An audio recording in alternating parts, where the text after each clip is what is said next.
How to remove lock screen password, PIN, or pattern on Samsung Galaxy. Hi guys, welcome to our channel. Let's begin. In this video, I will guide you on how you can remove lock screen password, PIN, or pattern on your Samsung Galaxy.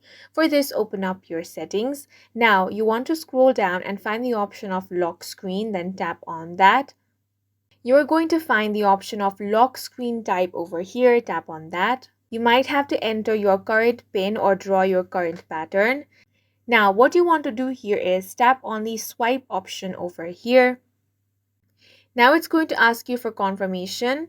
Remember that if you change it to swipe, your fingerprints will be removed from your security. If you're using fingerprint authentication in apps, you'll need to register your fingerprints again to use those applications.